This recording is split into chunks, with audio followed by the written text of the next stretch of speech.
Okay, let's continue here. The last thing we read in this page that our narrator was speaking through the window to see what Peter is doing and what is the machine that everyone was talking about. What did she see? I saw a booth that looked like a shower stall.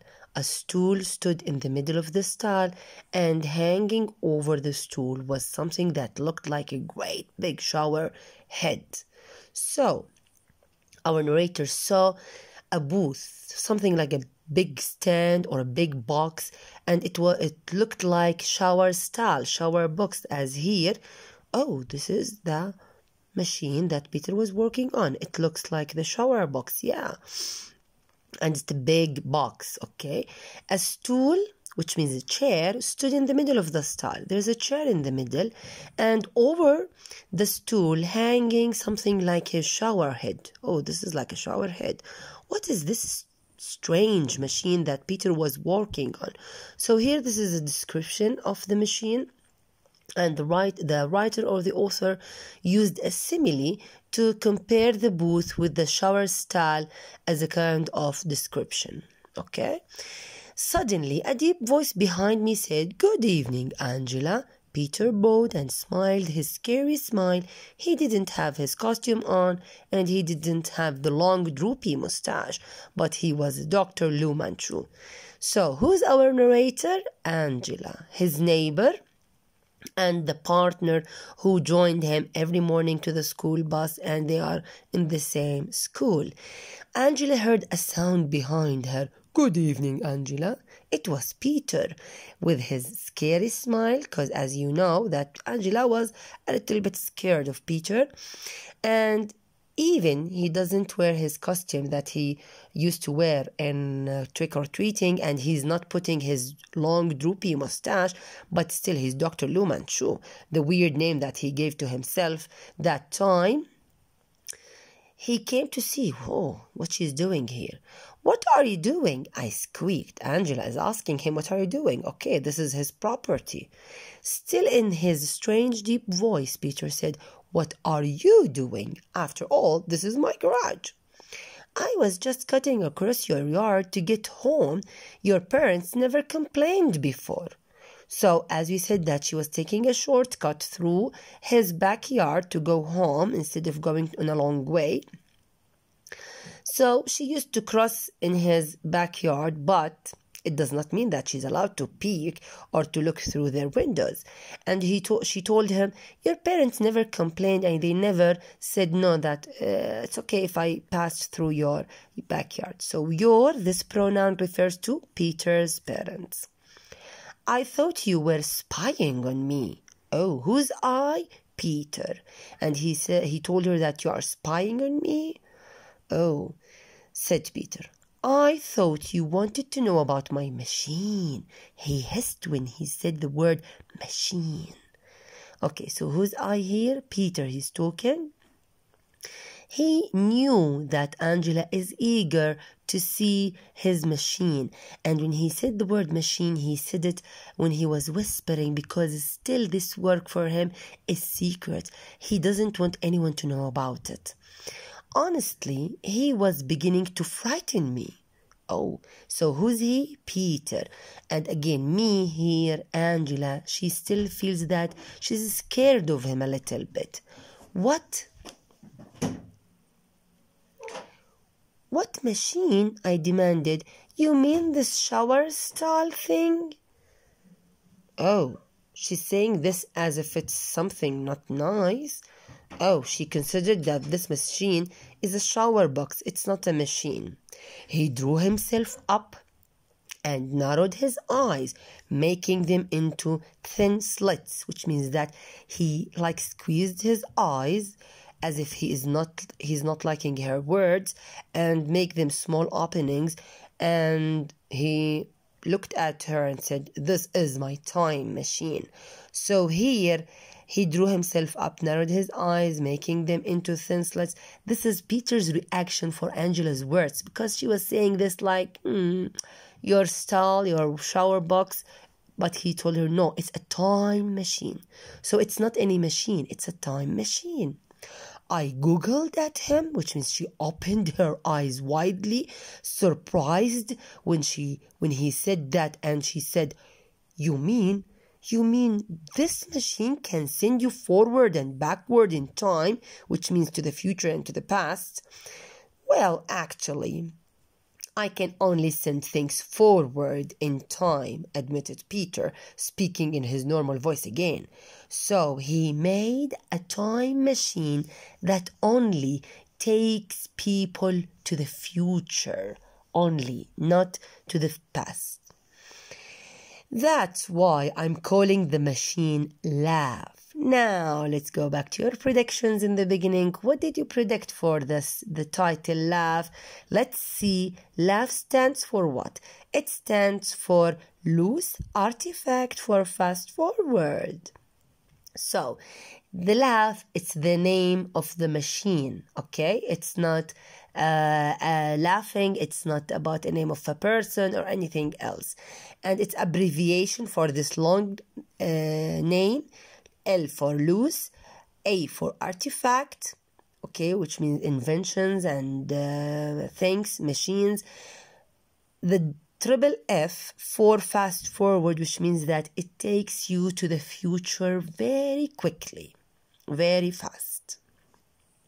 Of course, Peter always won first prize at the annual statewide science fair, but that's a long way from making a time machine. Minus his mustache and long Chinese gown, he was just Peter Lu. So still Angela is surprised and astonished of his machine. She said that, yes, Peter every year annually is taking the science fair prizes. And he's smart, he's genius. And he's making weird things like wearing the Chinese gown and putting the long mustache. But even though, still he is just Peter Lu. He's just a normal kid. He's just a boy. How he could do something like that? So she was very surprised and couldn't believe that. I don't believe it, I said. I bet LAFFF is only good for a laugh. So still she can't believe it. Okay, Angela, I'll show you, hissed Peter. He wants to prove to her that his machine or his invention is working. He sat down on the stool and twisted a dial. I heard some bleeps, cheeps, and gurgles. Peter disappeared. Oh, so Peter sat on the stool, on the chair in the middle of the booth, and he twisted a dial. A dial when you usually used to dial a number on our phones to call someone, to press specific numbers. So he did the same in his machine, but instead of pressing, he twisted. Like maybe he used them using something circle, has numbers. He twisted it, turned it, or press it, like he's calling someone, pressing something to go for a specific time in the future. And these are the sounds of the machine when it started working. Peter disappeared now. He must have done it with mirrors. I looked around the garage. I peeked under the tool bench. There was no sign of him. So still Angela thought that he is making a trick with her and he's hiding here or there and he's doing this with mirrors. But even though she couldn't find him. Okay, I gave up. I told him, it's a good trick, Peter. You can come out now. Bleep, cheep, and gurgle went to the machine, and there was Peter sitting on the stool. He held a red rose in his hand. What do you think of that? So now Peter came back from the future. He appeared on the chair in the middle of the booth, in the middle of the machine, but this time he was holding a red rose in his hand, and he asked Angela, what do you think of that? Oh, I blinked. Open and close your eyes quickly because you are surprised. And here's our Angela, surprised very much. So, you produced a flower. Maybe you had it under the stool. Roses bloom in June, right? He demanded. That was true. And this was December. So they are now in December, which is winter, and the red roses bloom in June, in spring. So from where he got this rose? She thought that he was hiding the rose somewhere, but no, it's a fresh rose, okay? How he will hide it? I sent myself forward in time to June when the flowers were blooming, said Peter, and I picked the rose from our yard. Convinced, Angela?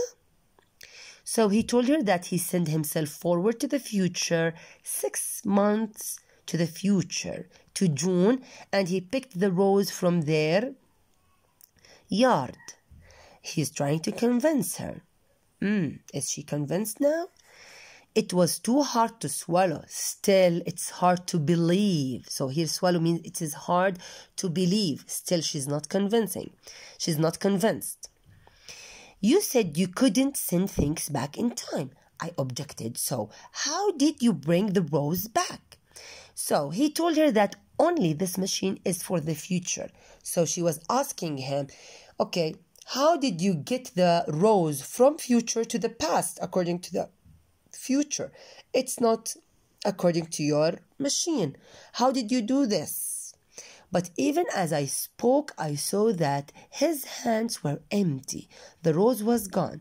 So barely she finished her question when she was asking him about the rose and how he could bring the rose back from future till now, because as he said, he can't take it to the past.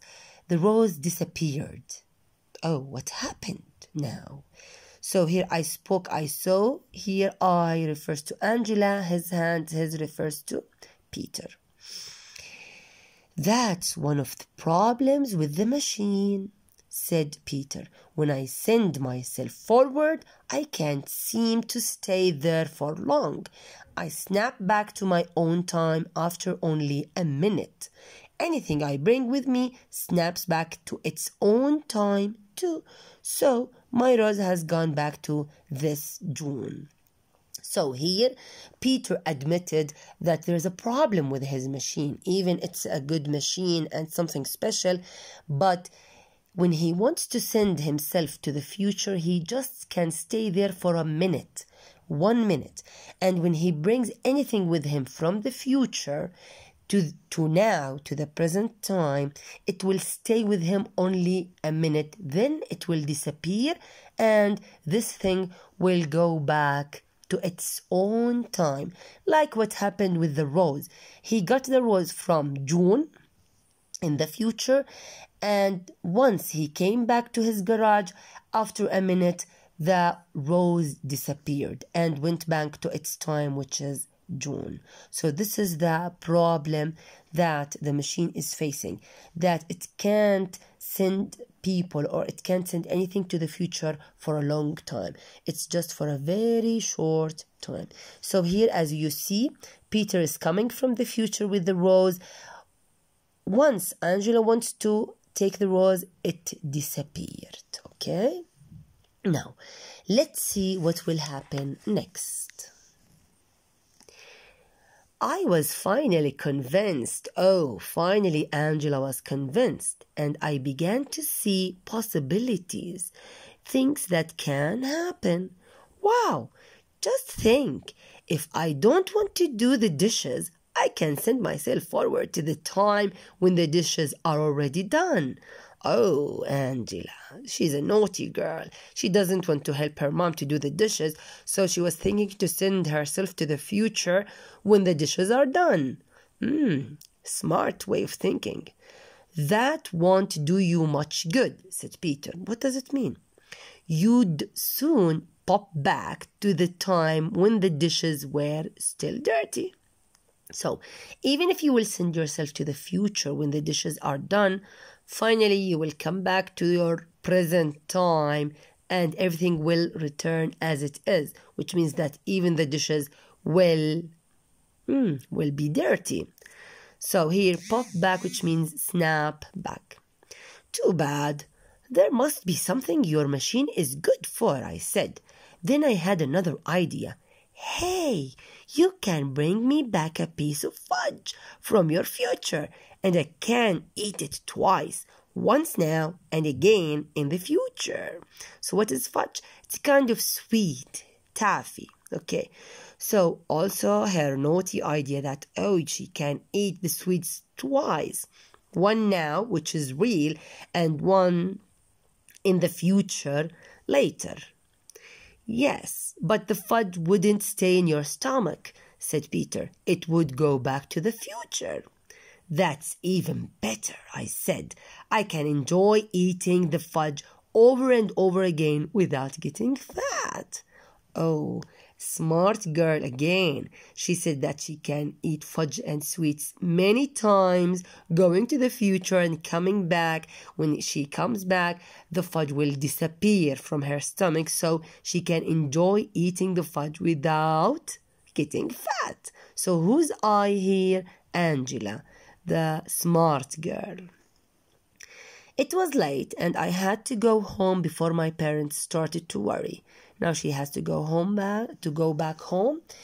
Before I left, Peter said, "Look, Angela, there's still a lot of work to do on LAFFF. Please don't tell anybody about the machine until I've got it right." So still Peter wants his work to be secret, and he asked Angela not to tell anybody about it because still he wants to work on it to make it better. A few days later, I asked him how he was doing. "I can stay in the future time a bit longer now," he said, "once I got it up to 4 minutes. So before, he used to stay for 1 minute in the future.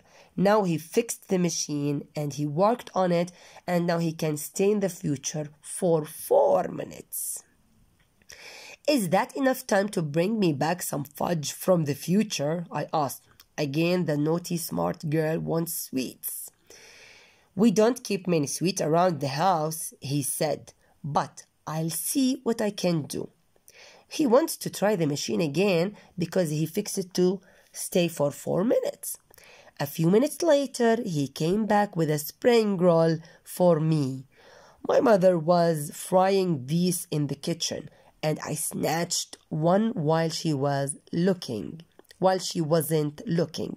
So who's my mother? Peter's mother. Okay, now again, Peter tried his machine again to see if it works or not, because he fixed it to stay for 4 minutes. And in these 4 minutes, he could go quickly to the future when his mom was cooking in the kitchen, and he grabbed spring roll for Angela, and she's eating them now and she's enjoying them, and his mom wasn't looking. His mom didn't see him because his mom can see him in the future. Okay, now